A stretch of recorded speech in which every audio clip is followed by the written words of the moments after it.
Looks like we've got about 85 people with us, which is a good group. Good morning, everybody. My name is Jay Dunn. As Managing Director for the Salvation Army of North Texas, I recognize that what's happening right now is extraordinary. The speed of change in our community is unlike anything I've experienced before. The negative impacts of the pandemic are being compounded by significant increases in poverty. As the area's largest social service provider, we are bringing all our resources to bear and aligning them with the goals of households in need.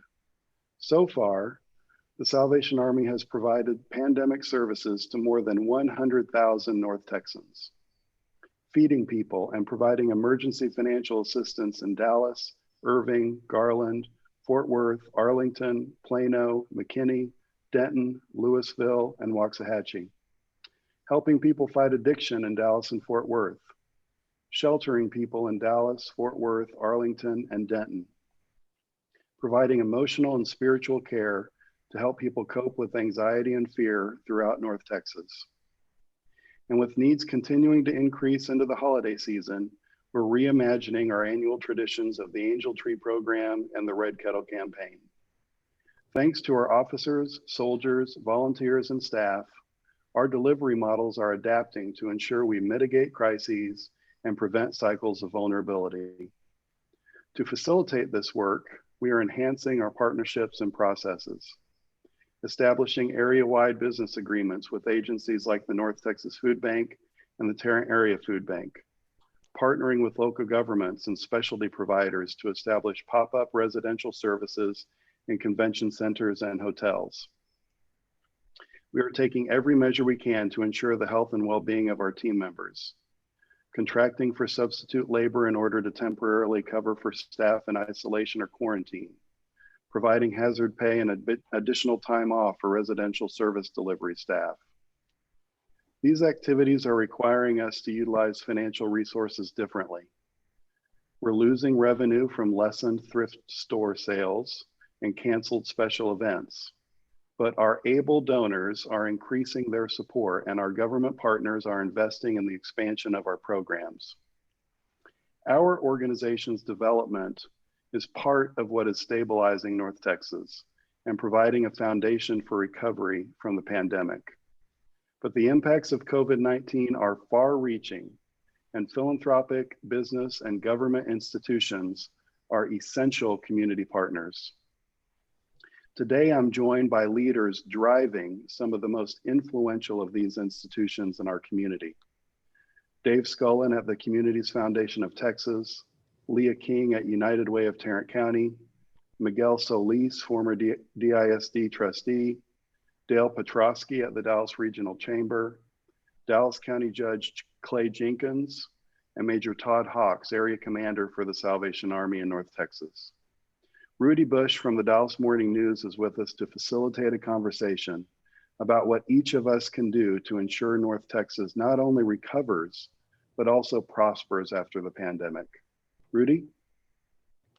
Thanks so much, Jay. Thank you for having me, and thanks to this terrific panel of leaders who have really helped bring us this far and a little farther to go in this difficult time. Let me begin with Judge Clay Jenkins, who's really been at the forefront, someone we've seen constantly throughout this. Judge, do you want to just open with a few remarks on your thoughts about where we are at this time and where we're going? Sure. Let me start off by just thanking the people on this panel. You've got a panel of people that I all consider to be heroes. Our local media, our philanthropic and charitable groups. Miguel has worked with me on our COVID team. These are folks who've really stepped up to help you. And our charitable organizations need your continued help. So where we are right now is, unfortunately, our hospitals are at their peak of what they've ever seen before with COVID patients. Our ventilators, our ICU rooms are up there at their peak. We need everyone's help. So right now is a time for sacrifice, and it's a time for patriotism. Now, patriotism is doing things that may not necessarily be the selfish, best interest thing, most fun thing for you at the moment, but it helps the greater good. by staying out of bars, by foregoing those understandably desired get-togethers for the holidays. You not only help yourself and your family, but you may help families that you don't even know. And so that's a big ask that we're asking people to do now. Wear your mask, avoid those get-togethers, avoid those crowds. Rather than saying to your neighbor, you suck and you're not doing enough, say to yourself, how can I do just a little bit better? Maybe I'm a grocery shopper who could try that curbside and call ahead for my groceries. Maybe I go to the gym and it's time for me to start working out outside. Whatever it is, think about how you can get incrementally better. The vaccine's coming. We're going to have it in the nursing homes and in the hospitals this month. We're going to have it to our vulnerable people in January and in the first quarter, and with the goal towards having it for everybody who wants one by April.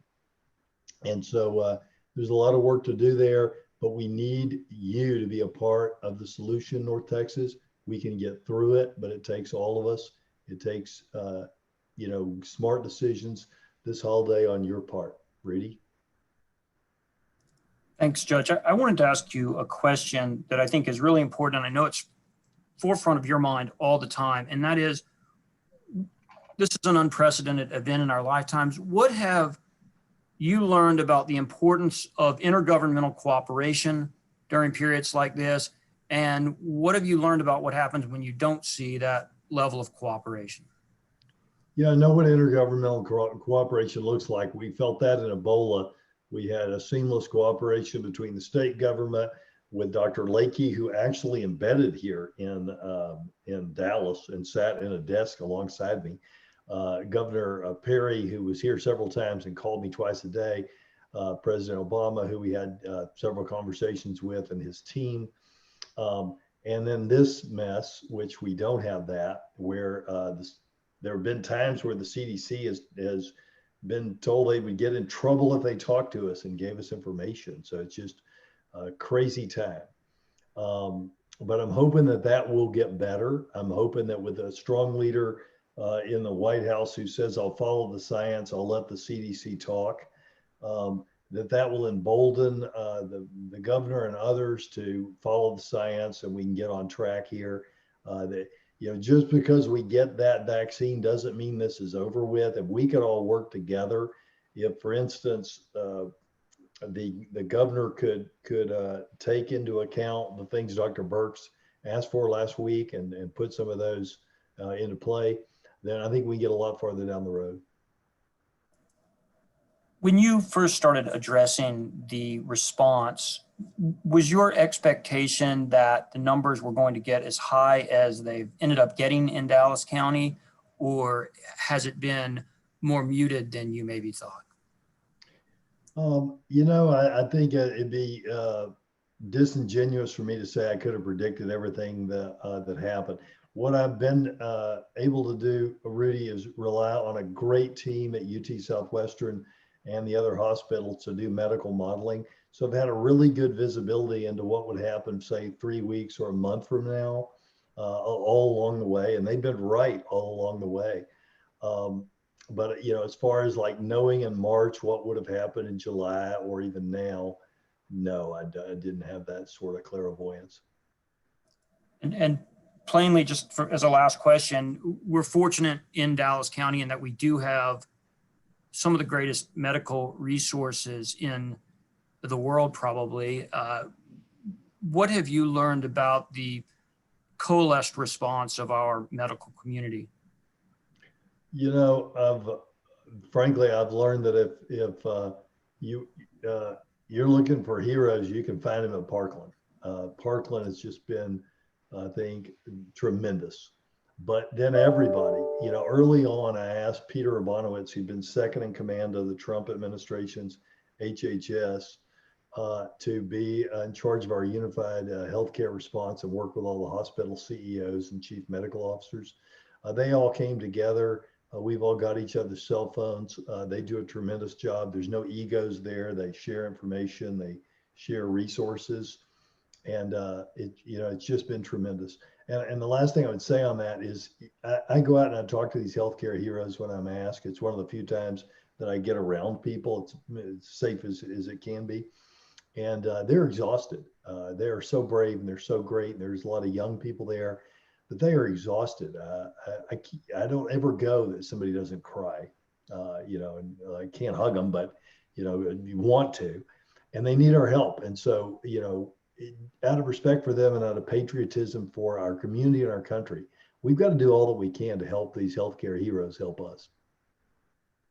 That's terrific. Thank you so much, Judge. We know that you've got a lot on your plate and you probably need to move on to the next event or speech or whatever's next on your plate. So thank you so much for spending time with us this morning.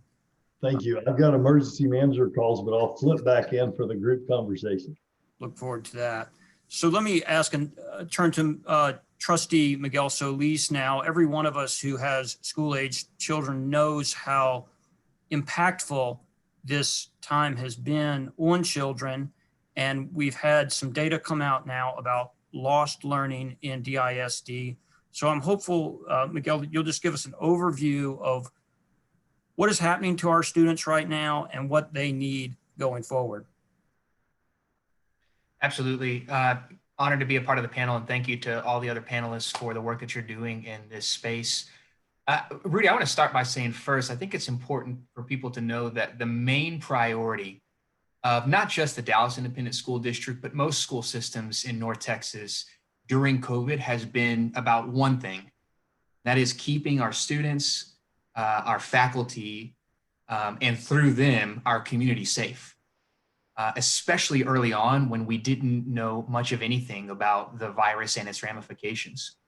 And so in making those decisions back in March, the biggest decision being to close schools, we recognized that that was going to be the step that we could take, that was the most advised by science to keep people safe. We also recognized there would be compounding effects from that decision, which would play out over the course of months and honestly years. And so to answer your question, I think there are basically two major things that have been an effect of COVID on school systems. The first one is that it has exposed inequity. And so three examples of what I mean by that: it exposed the fact that way too many kids in our city and our county don't have access to basic services, things that we take for granted, like internet connectivity. A second thing is it exposed things like food insecurity. It blew my mind to see how much our families rely on the schools to actually feed their children. And it exposed the individual agency gap, or put a different way, the ability for a person to be able to take education of their kids into their own hands and ensure that those kids could be educated as good as the school system would have been able to. And so we heard a lot about this thing called pod learning, where basically middle-class families were able to substitute education that their kids were losing by giving them additional education, whether it was through technology or literally hiring teachers to come and teach their kids. So that's one major way, is the exposure of inequity. The second thing, though, is academic regression. So Dallas ISD has now got numbers on the hit that our kids have taken academically. And we know that about 30% of all students in DISD lost learning in reading from the previous year, and 50% of all students in DISD lost learning in mathematics. On top of that, we know that our pre-kindergarten attendance is significantly down. And we know that if kids don't get pre-K, they're going to be significantly behind and may never catch up. And then we are about 4 to 5% down from our total projected enrollment, where we thought we would be this year. The good news is that that's actually up from 25% of kids that we didn't have at the beginning of this year. So those are the two major effects: expose inequity and academic regression. And if we don't figure out a way to address both of those issues, the doom and gloom scenario is absolutely a reality. Well, and the numbers are so troubling. Let me ask you quickly, because I know we've written a good bit about the summer learning catch-up plan, but what I'm really wondering is your thinking now that this is going to be a lifetime of catch up for these students, or how do we get this under control somewhat in a somewhat timely way? Absolutely. So yes, the short answer to the question, Rudy, is yes. This is a lifetime, strategy now that we've got to develop. But there are short-term things that we can begin to put in place or bake in from a policy standpoint that can begin to remediate some of the learning loss. Here's a great example. It should blow everybody's mind that our academic calendar still even includes a summer break. I know that may be controversial, but the fact that we allow kids almost 3 months every year, contiguous months every year, to just not learn, it has significantly set our kids back, even from a global standard standpoint. If you look at the PISA assessment, which is the international assessment that developed countries take to compare themselves to each other, we're way behind. And most of the countries that are at the top of those rankings are countries that have year-round learning. Well, now, if we take into account summer learning loss, which is essentially 6 months of learning loss that happens for kids who don't get learning over the summer, and then all of the learning loss that I just talked to you about from a COVID standpoint, we're basically having kids come out of this having learned a year to 2 years less than they should have learned. And there's no way to catch up with our traditional academic calendar. So one short-term solution is to blow up the school calendar, turn it to a year-round calendar, and provide targeted remediation for our kids. But Rudy, that's just one of a host of things that we're going to have to do. I want to swing back to this in our later Q&A because it's so important. Let me turn to Dale Petroskey now and talk to him a little bit about our economy, which I know all of us are concerned about. Dale, we've had a surprisingly resilient consumer economy, but we've got a service economy that's really on its heels. Can you talk to us a little bit about the Dallas business community's planning to get us back in full swing after we get a vaccine?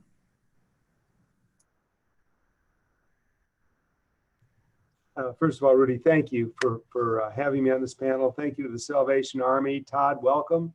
Love the work that you do in our community. It's fantastic. I want to take you back to March, back in the good old days. Dallas had just been ranked #1 in new jobs for the previous year in the nation, 3rd straight year. Okay, in the last 10 years, we recruited 140 headquarters to move to Dallas, and we had created 1 million new jobs in the last 10 years. No place like it in the United States, not even close. And then in 1 month, we went from 3% unemployment to 30% unemployment. And the reason we did is because we were sort of over-indexed in areas that were hardest hit, as you say, Rudy, airlines, restaurants, hotels, the people-to-people businesses. And we were under-indexed, the areas that we were that had lower risks, we still had more people in those areas too. So it was a double whammy on the economy of Dallas, and it really hit us hard.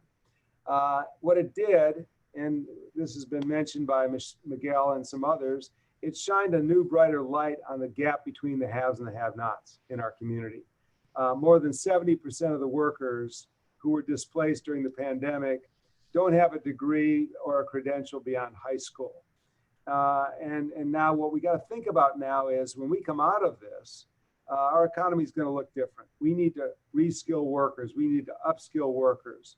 And we're working on this in a couple different fronts. I'll give you a statistic. In Dallas County, for 25 to 34-year-olds, young adults, only 25% of them make a living wage.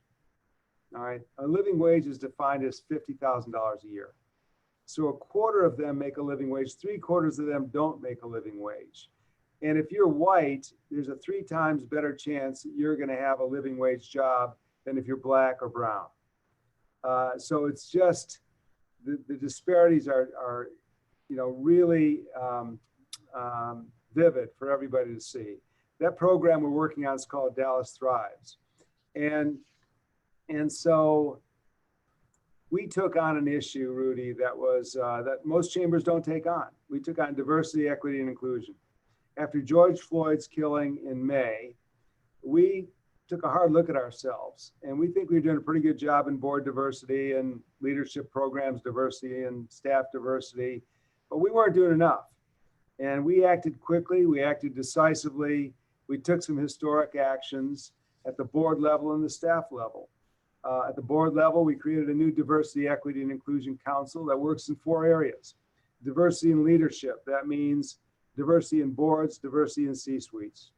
Decision makers matter if better decisions get made if it's a more diverse group sitting around the table. Second area is education and workforce. Every kid deserves a chance to go to a good school and get a good education so he can have a good life, a good job, and a good life. The third area is investment in underserved areas. Miguel talked about it. You know, a lot of areas don't have internet access. They don't have living wage jobs. They don't have childcare. We need to do more to help those communities. And then the fourth area is policing. Policing, making sure that we can bridge the gap of trust between our police department and our communities so that they trust one another and can live with one another. And then at the staff level, we created 2 new senior vice president positions. We have a senior vice president for diversity, equity, and inclusion. We hired him from the Dallas Fed. His name is Jared Fitzpatrick. And we have a new senior vice president, community engagement, Tasha Heron-Braun, who worked at Habitat for Humanities for the past 10 years, has a great reputation in the community. So, you know, I think the exposure of the gap between the haves and the have-nots is huge. I'm going to leave you with some good news, though. When this all started, we had 50 companies on our list that were looking at us, looking to come here, thinking about coming here. Some tire kickers for sure, but some real serious prospects for moving their companies to Dallas. We had 50 back in March. Today we have 95 looking at us because people want out of the high density areas. They want out of they're looking to cut costs. They need to make it now. They've been hurt. And so I think once the vaccines get to people and once we get back to somewhat normal, we're going to do great. But we also need to fix the have and have not problem. Well, that's some encouraging news for our region, certainly. But of course, we have all seen the food lines. We've all seen the shelters being filled up. We know that people are struggling now. I want to turn to David Scullin and Leah King and talk about the nonprofit sector, which has been stressed, stretched, and sometimes snapped, I think, by all of the demands. Give us an overview of how nonprofits are working through this time. And I don't know who wants to begin, whether David or Leah, but just give us a sense of where your sector is right now in this circumstance. Yeah, I'm happy to defer to you. Thanks, David, and thanks, Rudy, and to the Salvation Army. It's great to be here with all of you today. The sector is struggling, and the sector is struggling not only because of the need and the demands on the services, but also their own infrastructure, our own infrastructure needs. And so the ability to have access to information that is from a resources perspective, from a financial perspective, just at the very time that your own resources are being stretched to the very nth degree is the same time when the influx of revenue from events and things like that are declining dramatically. And so it's really important for the nonprofit sector to work together in a way that better coordinates with one another. And that's something that you've seen emerge out of this is quite a bit of collaboration and organizations working together. So that's probably one of the silver linings, if you will, that has occurred that will likely remain in place long after we're out of this period that we're all living through right now. So I definitely want to be sure to leave time for David, but I'll leave you with this to say that it's important to understand that we need the help of the public right now. And those same people that are often there to help us need our services today. And so sometimes it's going to be needing to have support from organizations and individuals and foundations, et cetera, that maybe have the capacity to do a little bit more. Because as a community as a whole, we all need a little bit more at this time. David, what are your thoughts? Yeah, they're going to fit in nicely with what Leah just shared. I too want to thank the Salvation Army for putting this together and thank them for the wonderful work they're doing here in our community. And I'd express the same to my fellow panelists that are all doing great work here in North Texas. But I think if you look at what makes a community special, there's a lot of dimensions that make the community special. But this notion of people who are here together and are willing to help others. And then there are nonprofit organizations that are actually delivering services to those here in need beyond what governmental bodies can do. That is a powerful dimension here in our community. And we had this triple whammy, perfect storm circumstance over the last 9 months. The service needs that have exploded from the COVID period, not just for the first responders like Salvation Army, they can tell you how their service requests have been impacted, but it's the schools, it's the hospitals, it's across the board, it's housing, just exploding requests. That's one dimension. The second is that many organizations, food banks are a great example, ran out of volunteer resources. Well, that powers the food banks. They can't deliver their services without a lot of volunteer help. And that just, that went away as people hunkered down. And then the third rung on the stool that collapsed is the level of financial resources that are coming to these organizations. All their funding events were stalled and curtailed. And when you add those three things together, you had the potential for Armageddon, because to the extent that the nonprofits can't deliver the services and the services go up, you would have had a cataclysmic kind of impact here. But that's not what happened. It's different than that. That's not to say it wasn't hard. It was unbelievably hard. And here we are at Communities Foundation. Our role is to connect donors who love the community with people, the nonprofits that are delivering the services. And all of my staff was home working out of their home, and so we thought, oh my gosh, what are we going to do?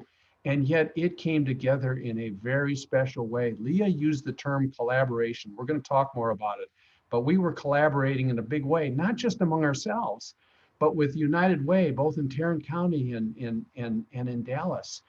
And with all the agencies and with the county and with the school districts and so forth. That collaboration came together. There's some amazing examples we can share. And the innovation that came in, the things that Miguel talked about are very powerful. And you wonder, is there any solution to this? I don't know what the solutions are, but there's an incredible level of innovation here in this community. And I believe we can overcome many of those by working together and in a collaborative way, and in a way that Dale Petroskey has mentioned, where everyone is included. We have the opportunity to really change the scene with respect to inclusion in our community. And we can do all those things collectively. You both touched on some really important points that I want to dig into just a little bit here. There are, I'm sure, people watching us right now who want to help, want to do something to extend themselves, but it is very difficult in this period of time to understand how you extend yourself, how you give in a way that is effective, whether it's opening your wallet or spending time. So can you all help us understand what people can do to be most effective in extending themselves to others? I'd love to share just a few examples, because there are so many opportunities for people to get involved to whatever capacity they have. So if you want to support an organization that you're passionate about, generally speaking, you can do that directly through an organization. Many workplaces have United Way campaigns, and that gives you the ability to make a pretty large contribution that's taken out a little bit at a time over the course of a year through payroll deduction. There are people that are in nursing facilities that cannot see their families. My mom is one of them. So she can talk to me and she knows how to FaceTime and all that. But boy, does she love getting cards and notes from people, total strangers. It makes her feel so, so special. And that's something that anyone can do, particularly someone that may find themselves out of work right now and are dying to keep their skills fresh. It's a way that connects them to others that really, really need to hear from them. And so there are a number of ways to be involved. It really is up to the capability, capacity, desire of the individual. We're here to help facilitate that process and would welcome the conversation with anyone that's looking for a way to plug in a little bit more.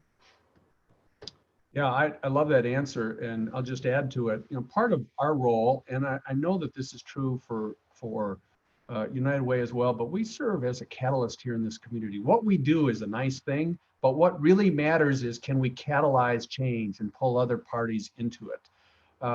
We did 2 giving days this year. Normally we only do one. It's in the fall. We did one in the spring, and guess what? We did it in collaboration with United Way and with the Dallas Cowboys. And we put it together in about 3 or 4 weeks, which is unheard of. But we had a template, and we had all the profiles of 3,000 nonprofits. And together we raised over $20 million for 2,500 nonprofits. In the fall, that number increased to $58 million. So between the two, it was $60 million, and over 100,000 people gave. I'm thrilled that 100,000 people gave, but guess what? There's millions of people who live in this community who want to be part of something bigger. That's the opportunity to do it. And in addition to giving financial resources, it doesn't matter how much you give, it's saying a commitment. You have a commitment to others here in this community if you step up. And you also have the opportunity to offer volunteer hours, not necessarily working side by side with others, but we have virtual volunteer opportunities that you can do over the next year. And guess what? If you do a bit of volunteerism, you might find a connection with a nonprofit that you never had before. And guess what? In my case, when I took this opportunity, it added richness to my life. And I believe if you step into that place that might feel a little uncomfortable, it will do the same for you. I believe that, absolutely. Let me begin our larger Q&A session, and I want to turn back to my friends in politics, Judge Jenkins and Miguel in particular, but Dale, I'd love it if you would chime in this area as well. Hope is on the horizon. I think at my last check, there were 3 approved vaccines moving into the next stage for potential distribution. Whatever your politics, we're out of a bruising election here. We're moving on to the next phase. I'm wondering, Judge Jenkins and Miguel and Dale, and I'll begin with Judge Jenkins. As the Biden administration comes in, what do we need in our communities from the federal government to help us restore some sense of normalcy and balance that we've lost during this time? I'm not sure if Judge Jenkins is back with us, so I don't know. Miguel, do you want to hop in that? Yeah, absolutely. I can do a Judge Jenkins impression, and I've honed it over the years. But maybe we'll do that another time. Okay. So the Biden administration actually holds the keys to a few things that I think would be helpful for us locally. Let me go to the equity gap that exists, or the inequity gap that exists right now, specifically around technology. So the system that has been set up to essentially produce haves and have-nots when it comes to technology, it didn't manifest out of thin air. I mean, it's important to state, like, the technology disparity is a result of a century plus worth of policy planning that has engineered intergenerational effects that are strongly correlated with race and class. Or put a different way, COVID really has exposed how well our forefathers' systems are working, but also have offered a path for remediating the inequities. And so we could provide universal broadband for our city. We really could do that. And in fact, in DISD, we've launched something called Operation Connectivity, where we are now going to be building cell towers to pipe in broadband to areas in our city that don't have it. Now, how does the Biden administration play a role in this? Well, there are actually federal regulations that hinder our ability to do this efficiently and rapidly, that if they honed in on in their first few months in office, could actually help us do this job a lot easier and a lot better for our community. So that's one major thing. Another thing would be, and this is going to sound sort of counterintuitive to, as I know you know, my educational philosophy, which is heavily focused on accountability, but the Biden administration could provide waivers for school systems to not have to tie testing to accountability this year. I'm not suggesting that we do that every year moving forward, but for this year particularly, it's going to be important that we take off this stress that comes with accountability so that our educators can continue to focus on just providing some sort of education that works for our kids in these really weird times. So that's another thing that they could do that would relieve this pressure from our education system. Again, it's not the only two things that they could do, but just those two things alone from a short-term standpoint would actually help us begin to get a system back in place that could get our kids ready. Terrific. Gail, let me target a question to you about stimulus. I think Senator Cornyn actually just said either yesterday or earlier today that he feels something could be brewing, something is on the horizon. Maybe that happens with the Trump administration. Maybe it happens in the Biden administration. But as you think of what we might call stimulus 2, what is helpful? What is needed? You know, it's interesting. I just got something came across my phone that said Nancy Pelosi and Mitch McConnell rushed to vote through a defense bill in face of Trump's threat to veto it. So maybe there's hope for bipartisan cooperation, right? If they can do that, there's probably bipartisan cooperation around helping people right now through a stimulus package as well.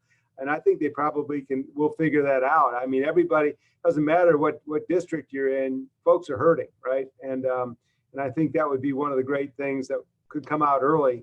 I also think that, I think back to your question to Miguel and to Clay, I think there's several things that the administration could do. I think an infrastructure bill finally should have bipartisan support. There's a lot of infrastructure that needs to be upgraded in this country. We are way behind a lot of other countries in terms of infrastructure. That's jobs, and I think that would be a very welcome thing if they could get that through early on. The other one is focus on workforce, reskilling, upskilling workers. You know, the long term of it is that technology is here to stay. Technology is only going to accelerate. And we have workers who do not know how to use technology very well. But if they're going to have jobs and keep jobs, they're going to have to get upgraded in their technology uses. You know, it used to be you could be an auto mechanic and get under the hood of a car and fix it. And I always thought those people were geniuses, and they still are to me. But that's not the way cars are fixed anymore. They use diagnostic stuff now. They need to know technology in order to be an auto mechanic. I think another thing they could do is take a good look at the immigration laws. We need immigrants in this country. We need immigrants in this region. They're some of our best workers, and I think the days of demonizing immigration should be over. I think we need to get back to filling our workforce needs with people from everywhere. Smart comments, and I know our board has agreed with many of those points. I saw Judge Jenkins for just a moment there flash in. I don't know, Judge, if you can hear us or not, but the question was what we need from the incoming Biden administration, or whether we can hope for stimulus in the Trump administration. What does Dallas County need from the federal government right now? Sorry, Rudy, I was multitasking between you and our emergency managers. You of all people are forgiven. So, oh, I beg your pardon. I'm about to mute. Hang on. Okay. Sorry, guys. Okay, so let me. I think my chief of staff's got that. Okay. This is the real deal, folks. So here's the main thing, right? We got all these people out of work. I think Dale talked about it succinctly. We've got a lot of people without a living wage. We need that supplemental benefit going back to those people to get them through this tough time. We need money directly to the people who need it the most. Look, I run the county government, I own businesses. I appreciate stimulus money in both those places, and we do need that. We need that money to continue testing at the county level. We need money to continue a lot of the rental assistance and other programs that we have. But we need to put the money right in the hands of the people who need it most, the people who are out of work. And then secondarily, we need to put money in the hands of the entrepreneurs that create the jobs that make our economy go. Particularly those who are the hardest hit, our restaurateurs, our bar owners, the people who by no fault of their own cannot in good conscience do the things that they did pre-COVID during this time. So they need particularly targeted help, and really all businesses that have been hurting. If we can do a good job on PPP, helping, that's a great program when it runs right. It had some problems early on, but when it works to where it helps the employer pay a paycheck to a person where his profits would not allow that, so there's no layoffs, so they don't become a person on unemployment, they keep their job, the dignity of that job, the teamwork, the camaraderie of that job. It's very important. All those things, I could go on for hours about what we need to do on that, and I have with Senator Cornyn and Senator Cruz. But at any rate, I'm very hopeful that they come together and do something. It's beyond frustrating that they cannot help our small businesses and our individuals. Yeah, it seems like we're at a little bit of a more hopeful point, but we'll see. It's never done till it's done. Let me bring in our friends from the nonprofit community, and Jay, please join us in this next question. We are going to come out of this and hopefully we won't all be on Zoom at this time next year. But it seems like there's going to be or needs to be a shifted paradigm in how we serve people, particularly those who are the have-nots, we've talked a lot about that in this hour. So how is the nonprofit community preparing itself post-COVID for more collaboration, greater growth, greater extension? Whoever would like to field that first. I'm happy to start. I think it's incumbent upon us to be sure that we are taking the lessons that we have learned during COVID, but to magnify those and expand those, because it's going to take also the coordination with government resources as well. And that's where, particularly through CARES Act funding, many of our local government entities work very closely with the nonprofit community. And so that is a great way, an example to show, we're the experts at getting resources directly into the hands of those that need them quickly, without a lot of the red tape and bureaucracy that can sometimes come within a government entity. And so those types of examples are things that we need to continue to build upon once we turn the corner from where we are today. Let me just add to that, because there's no question that collaboration is a key. And this may sound like I'm a contrarian on what's been discussed previously about support from government. We definitely need all that. But let me tell you something we need just as much. I think 80% of our solution, you might disagree with the percentage, but a high percentage of our solution is here within the four walls of our North Texas community, with people working with each other. Supported by others. Again, the percentage could vary, but I believe some of the lessons we learned, as Leah just mentioned, about collaboration, we have to take to the next level. I think the city of Dallas took a look at the number of different initiatives that were underway, and I think there were 70 different plans on 70 different things to be done.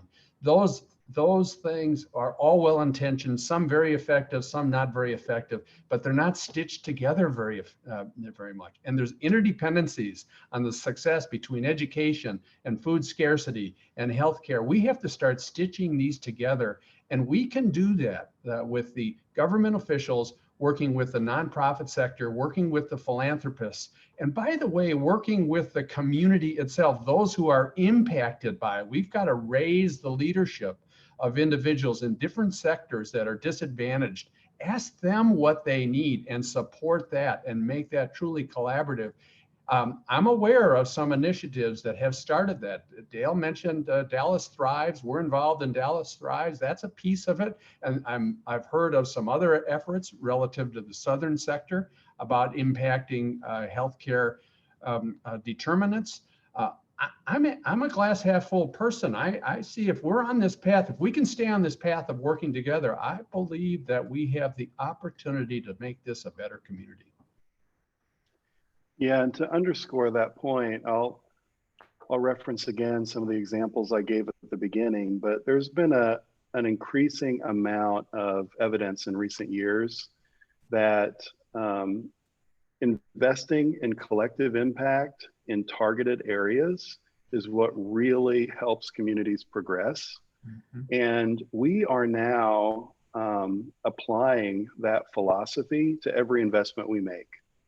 We are making sure that everything that we're putting energy into is evidence-based, so that we know what impact we're going to get, and the impact we're getting is in an area that we're targeting, and we feel like our organization has a responsibility in that area.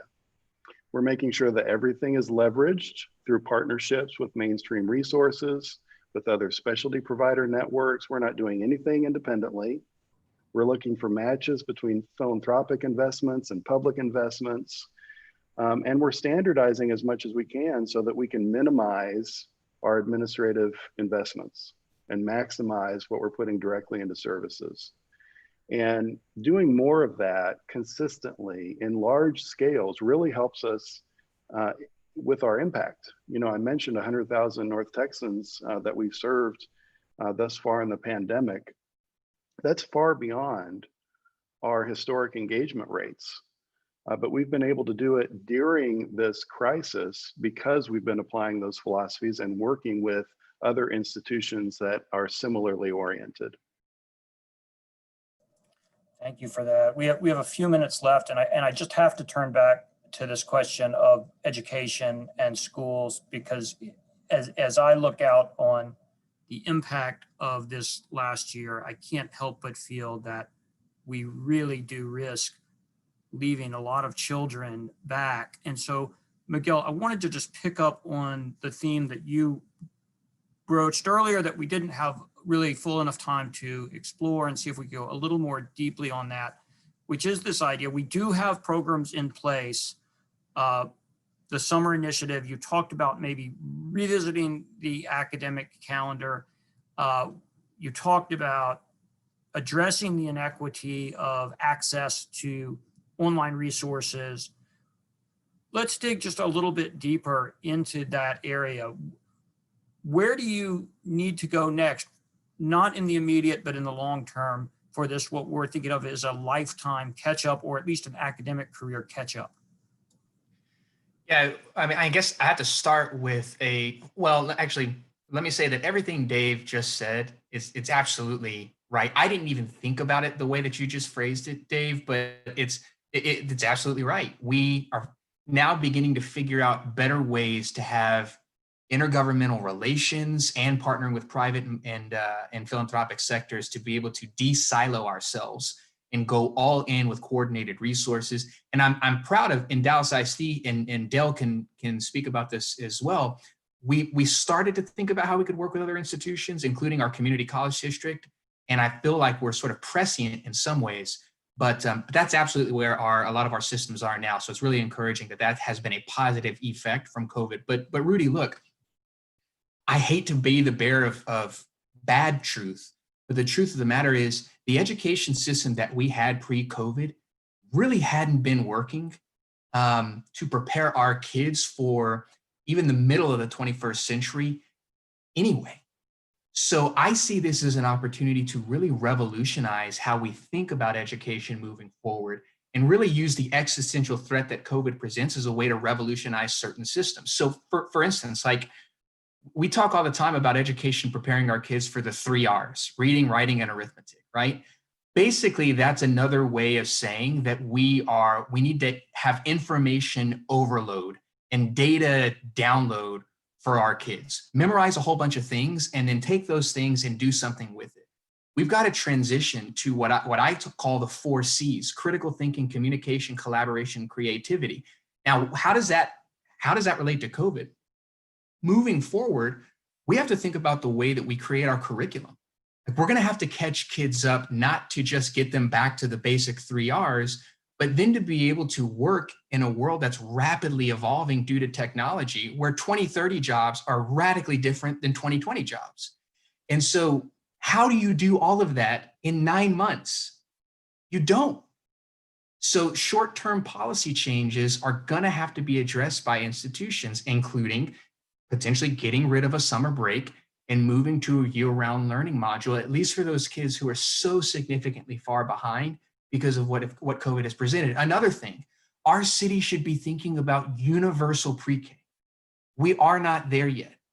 But if we get to a point where every kid, regardless of circumstances, has access to high quality 3- and 4-year-old learning, it's going to make sure that our kids are at least caught up, where everybody's on a level playing field when they get to kindergarten. We don't have universal pre-K in our city. This is an opportunity to begin to invest in that world.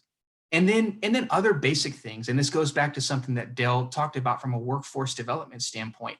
We got lucky in that we hedged our bets early and started investing in partnerships between DISD, DCCCD, now Dallas College, and 4-year institutions like University of North Texas, Dallas, where kids will be able to graduate from high school and be prepared for a 21st century workforce, but we're not doing it to scale.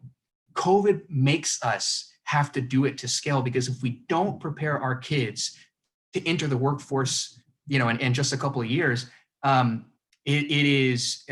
never going to catch up. So we've just got to think radically different and use COVID almost as an excuse to do these things that our system has been asking us to do for far too many years. Terrific. I love the idea of this being an opportunity. I know Judge Jenkins is right off camera juggling 6 or 7 flaming swords, but I'm wondering if I can call him here. There he is for a last word. I'm wondering, Judge, if you can tell us what's making you hopeful right now. Sure. Well, the vaccine makes me hopeful, but moreover, it's the spirit of North Texas. It's the way that everyone on this call, and likely everyone who's listening on this call, has stepped up. These are times that really test us. And North Texas has risen to the challenge. They did it in March when they stayed home and they allowed their workers to stay home. They did it again in July when they wore their masks. They're going to do it again now when we're at these record high numbers. And we are going to come out of this different, but we're going to come out of this in many ways better. I'm hopeful that we are going to come out of this recognizing the need for everybody to have access to healthcare, and with new and better ways for us to work and communicate and to break down those silos. The thing probably that keeps me up at night right now that I want to encourage, I just encouraged our emergency managers, so I want to encourage all of you. Dr. Birx wrote a letter to Governor Abbott last week. The media found it a couple of days ago and put it out there. It talks about the importance of testing. So no judgments. If you were around a bunch of people at Thanksgiving, or you went Black Friday shopping, or maybe your job requires you to be around people, with the high spread that we have out in the community now, we need you to get tested. You can do that for free at one of our sites. If you have healthcare, you can just drive through a CVS and do it. But we need to know our status, because if we don't know our status, by the time we have symptoms, and a lot of young people may not have them, we can infect a lot of people. So let's get tested. Let's know what that status is, and let's keep each other safe. That is the essence of community sacrifice and patriotism. And I know you're up to the challenge. Thank you so much, Judge. I appreciate all the comments from the panelists, all the smart answers. I'd say as a sort of personal ask, that for those of you who've enjoyed this conversation, it happens every single day in the Dallas Morning News and in dallasnews.com. You'll see these very people telling us about these important things, and we need everyone who is hearing us or watching us right now to be a part of that conversation. It's the only way this system works. So I think I'm to turn it now to Major Todd Hawks of the Salvation Army, who will lead us in a closing prayer. Thank you. Thank you, Rudy, and members of the panel today for participating in our conversation. And know that the Salvation Army is committed to doing the most good across North Texas.